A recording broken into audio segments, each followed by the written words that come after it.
Hello, नमस्कार। सबका पुनः स्वागत है। आज हम और एक बैक फ्लावर रेमेडी के बारे में जानेंगे। यह एक ऐसी फूल है जो हम में आशा पैदा करती है। ये निराशावादी के लिए बहुत लाभदायक होती है। यह निराशा से आशा की ओर ले जाती है, आत्मविश्वास जगाती है। यह स्टूडेंट्स के लिए बहुत ही लाभदायक होते हैं। हम देखते हैं कई स्टूडेंट्स अगर एक बार फेल हो गए तो फिर वे निराशा हो जाते हैं और उनको लगता है कि हम नहीं कर पाएंगे। इस तरह सोच के वे पढ़ाई छोड़ देते हैं। इस तरह के स्टूडेंट्स के लिए यह बहुत ही लाभदायक होती है। इस तरह के बच्चे हर बार नेगेटिव साइड ही देखते रहते हैं और वे सोचते हैं कि हमसे यह नहीं होगा, इसलिए वे पहले ही छोड़ देते हैं। मैं एक छोटी सी कहानी बताऊंगी। 2 कॉकरोचेस थे। वे इधर उधर घूम रहे थे और एक ग्लास में दूध रखा था, उस पर आए और अचानक वे दोनों कॉकरोच उसमें गिर गए।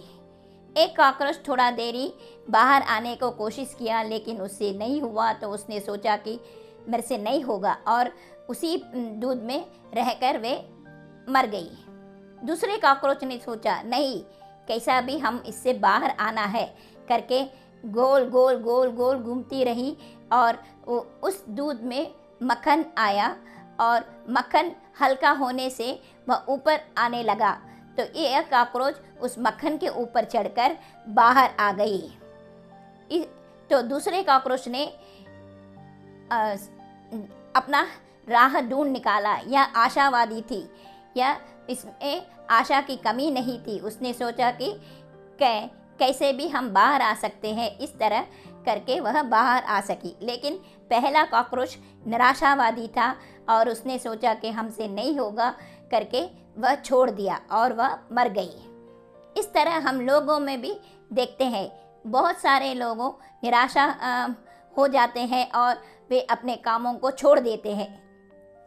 इस तरह के लोगों को हम अगर बैच फ्लावर रेमेडी जेंटाइन देते आएंगे तो उनमें से निराशा का शब्द समाप्त हो जाएगा और उनमें हर वक्त आशा जागृत होते रहेगा और वे कोशिश करने को प्रयत्न करेंगे। उनको यह ऐसा नहीं महसूस होगा कि वह नहीं कर सकते हैं। उनमें आशा जागृत होती है और उनको लगेगा कि हम ज़रूर इस काम को कर सकते हैं और दूसरे रास्ता ढूंढ निकालते हैं। आपको ऑप्टिमिस्टिक होना चाहिए या पेसिमिस्टिक होना है। ऑप्टिमिस्टिक लोग अगर वे उनका काम पूरा नहीं होगा और वे फेल हो जाएंगे तो भी वे दूसरे राह ढूंढ निकालेंगे और कोशिश करते रहेंगे। जितने समय तक वे सफल हो सकते हैं उस समय तक वे कोशिश करते रहते हैं। लेकिन पेसिमिस्टिक लोग अगर फेल हो गए तो पहली बार में ही वे छोड़ देते हैं। उनको लगता है कि हमसे यह काम नहीं होगा। अगर आपको ऑप्टिमिस्टिक होना चाहिए तो आप बैच फ्लावर रेमेडी जेंटाइन लेंगे तो आपको पेसिमिस्टिक से ऑप्टिमिस्टिक हो सकते हैं। जेंटाइन रेमेडी हमें पेसिमिस्टिक रहने से हमें ऑप्टिमिस्टिक बनाती है। वह हमें आशा दिलाती है कि कोई ना कोई राह होगा जिससे हम इस संकट से बाहर आ सकते हैं। इस तरह की आशा हमें जागृत करती है। हम कई लोगों को देखते हैं, वे जॉब के लिए ट्राई करते हैं और 1-2 बार फेल हो गए तो उनको लगता है कि हमसे ये नहीं होगा करके वे छोड़ देते हैं। इस तरह के लोगों को जेंटाइन बहुत ही लाभदायक होती है। उनमें आशा जागृत करती है कि नहीं, तुम और भी ट्राई करो। जेंटाइन लेने के बाद हमें आशा आती है कि हम 1-2 बार से नहीं छोड़ना चाहिए, हम और भी ट्राई करना चाहिए। जितना तक हम सफल नहीं होंगे उतना तक हम ट्राई करना है। हम ट्राई करेंगे तो ज़रूर एक ना एक राह हमको मिलेगा। हम लोगों को देखते हैं जो बहुत ही ओवरवेट होते हैं, वो जिम जाने लगते हैं, एक्सरसाइज करने को शुरू करते हैं, फिर थोड़ा इम्प्रूवमेंट हुआ तो उनको लगता है आहा कितना अच्छा है, हम ऐसे ही रोज़ करते रहेंगे तो अच्छा होगा। फिर वो रोज़ करते रहते हैं। फिर थोड़े दिनों के बाद पता नहीं क्या होता है कि फिर वे अपने वेट चेक करने से उनको लगता है कि वे पुराने वेट में ही वापस आ गए हैं। तब को उनको लगता है छी पहले तो इम्प्रूवमेंट था, अभी तो कुछ नहीं है, तो हम क्यों इतना तकलीफ़ उठा के जिम सब जाना चाहिए। नहीं, हम अच्छी तरह से खाएंगे सोएंगे, ये करके वे जिम जाना छोड़ देते हैं। इस तरह के लोगों को हम अगर जेंटाइन देते आएंगे तो वे पहली नेगेटिव रिजल्ट्स में नहीं छोड़ेंगे और ट्राई करते रहेंगे ताकि उनका रिजल्ट्स अच्छी होना चाहिए। इस तरह समझ के वे पॉजिटिव रिजल्ट आने तक ट्राई करेंगे। बच्चों में हम देखते हैं अगर वे 1-2 बार फेल हो गए तो उनको लगता है कि हमसे नहीं होगा और वे धीरे धीरे करके अपने पढ़ाई को छोड़ देते हैं। इस तरह के बच्चों को हम अगर जेंटाइन देते आएंगे तो उनमें आशा पैदा होगी और वे और भी अच्छी तरह से पढ़ के पास होने को ट्राई करेंगे और सफलता पाएंगे। हम कई बार बच्चों को देखते हैं वे एक सब सब्जेक्ट्स को पढ़ते हैं लेकिन 1-2 सब्जेक्ट्स जिसमें उनको अच्छा नहीं लगता है वो छोड़ देते हैं।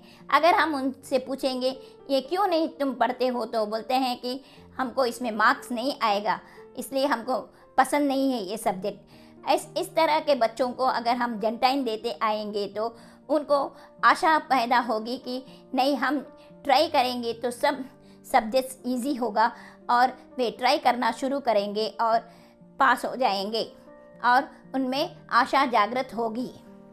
अगर बच्चों को स्पोर्ट्स में सिलेक्शन नहीं हुआ तो उनको बहुत दुख होता है और वे सोचते हैं कि हम किसी में भी लायक नहीं है। इस तरह के बच्चों को हम जेंटाइन देते आएंगे तो उनको ऐसा नहीं महसूस होगा कि हम किसी एक चीज़ के लिए लायक नहीं है। उनमें आशा पैदा होगी और वे भी सब करने में शुरू कर होता है। जेंटाइन एक आशावादी फूल है, वो हमें आशा की तरफ ले जाती है बल्कि निराशा से दूर करती है और हम में आशा जागृत करती है, हमें आशा और कॉन्फिडेंस पैदा करती है। इसलिए हर क्षेत्र के लोगों को कहीं ना कहीं कभी ना कभी जेंटाइन की ज़रूरत पड़ती है। इसलिए यह बहुत ही लाभदायक बैच फ्लावर रेमेडी है जो हर समय यूज़ हो सकता है। अगर डॉक्टर ने एक पेशेंट को कहा कि यह आपको यह ठीक नहीं होगा तो हम निराशा की ओर चले जाते हैं और हमारे मन में ऐसा ख्याल पैदा होता है कि हम डॉक्टर ने कह दिया यह ठीक नहीं होगा तो कैसे ठीक हो सकता है। इससे हम अपने आप को निराशा की ओर ले जाते हैं और थोड़े दिनों में हम उसी तरह से हो जाते हैं। इस समय हम अगर जेंटाइन लेते आएंगे तो हमारा मन को ऐसा महसूस होता है कि नहीं हम भी ठीक हो सकते हैं और वे थोड़े दिनों में ठीक हो जाते हैं। जेंटाइन एक आशावादी फूल है जो सबको लाभदायक होती है। अगर मेरे वीडियो आपको पसंद आया तो प्लीज़ लाइक शेयर और कमेंट कीजिए और अगर आप पहली बार मेरे वीडियो को देखते हैं तो आप मेरे चैनल को सब्सक्राइब कीजिए और बेल आइकन को दबाइए ताकि जब जब मैं वीडियो डालूँगी आपको नोटिफिकेशन मिलता रहेगा। धन्यवाद।